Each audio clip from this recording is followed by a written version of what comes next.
In the beginning, before time was ever counted by men, there was only light, a light that emanated from the very throne of the Creator, filling every corner of eternity with order, harmony, and perfection. Among the celestial beings, none shone more brightly than Lucifer. The prophet Ezekiel describes him as the anointed cherub that covereth, adorned with precious stones, perfect in beauty from the day he was created. He did not merely reflect the divine glory. In his beauty and splendor, he seemed almost to be the very personification of light itself. But how can perfection give way to pride? How could a being molded to exalt the greatness of God look upon himself and desire more? This is the first fracture, the beginning of an imperceptible crack in eternity. Isaiah records these words, "I will ascend into heaven. I will exalt my throne above the stars of God. I will be like the Most High." Isaiah chapter 14, verses 13 and 14. It was not a sudden rebellion, but a slow, gradual process burning in the silence of his heart. The radiance that was meant to reflect the glory of the Creator became a mirror turned toward himself. Here is where the mystery is born. If God is all-knowing, did he not already know of the imminent fall? Why allow pride to take root in the midst of paradise? These are questions that have echoed for millennia, dividing theologians, philosophers, and believers alike. St. Augustine once wrote, "In the city of God, that pride was the beginning of all sin, for it was that which made the angel a devil." And before this rupture, the whole of heaven trembled. The balance of eternity was shaken by an individual choice, and that choice would forever change the destiny of creation. For if the most beautiful of angels could fall, who then could ever be truly safe from corruption? The fracture that began within Lucifer did not remain contained for long. Pride, like a flame meeting the wind, spread among the angels, sowing doubts and divisions where once there had been only unity. John, in the book of Revelation, describes that there was war in heaven. Michael and his angels fought against the dragon. Revelation chapter 12, verse 7. But before that open conflict, there were whispers, insinuations, carefully woven speeches meant to poison loyalty. Lucifer, the bearer of light, now raised his own banner of independence. He spoke of freedom, of no longer being subject to an eternal throne. "Why should we serve?" he asked. "Are we not also bearers of glory? Do we not hold within ourselves the divine spark?" Thus, what had once been submission became resistance. Loyalty was tested, and heaven found itself divided, brothers against brothers, companions of eternity now standing on opposite sides of a war no one had believed possible.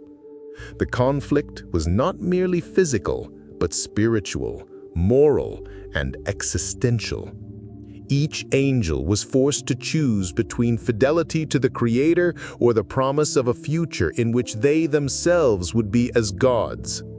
The English poet John Milton, in Paradise Lost, dramatizes this moment when he makes Satan declare, "Better to reign in hell than serve in heaven." Words that, though poetic, reflect the very essence of the pride that set Lucifer's heart ablaze. And then, inevitably, war broke out.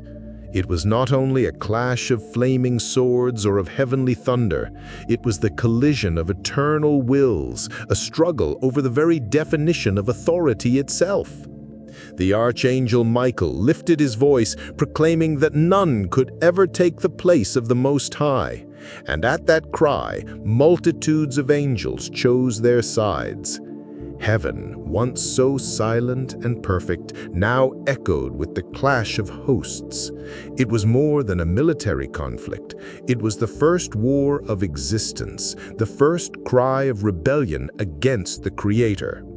And what had begun as pride now became a cosmic battle that would change the destiny not only of heaven, but also of earth.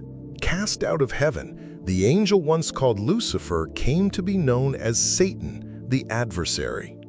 His defeat did not erase his ambition, it merely changed the stage of his battle. If he could no longer raise his throne above the Most High in heaven, then he would seek to do so upon the earth, among those created in the image of God. The book of Revelation names him that great dragon, that old serpent, called the devil and Satan, which deceiveth the whole world. Revelation chapter 12, verse 9. His mission did not end with the fall. On the contrary, it had only just begun. In Eden, disguised as a serpent, he launched his first assault. He did not come with violence, but with doubt. The question he directed toward Eve still echoes to this day. Yea, have God said? Genesis chapter 3, verse 1. It was not merely a temptation toward the forbidden fruit, but an insinuation against the goodness of the Creator. Just as he had deceived angels, he now sowed within human hearts that same seed of pride and independence, and the result was devastating. The entrance of sin into the world, the shattering of innocence, and the pain that would echo across generations. From that moment on, the history of mankind has been marked by this legacy.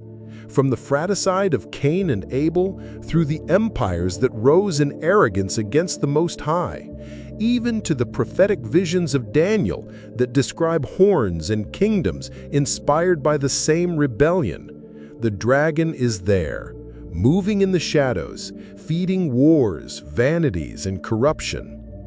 Augustine observed that the city of man is built by the love of self carried even to the contempt of God.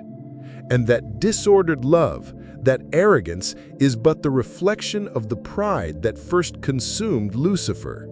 From the Tower of Babel to the Rome of the Caesars, from Eden to the Revelation, the enemy has always sought the same end: to seize for himself the glory that belongs to the Creator alone.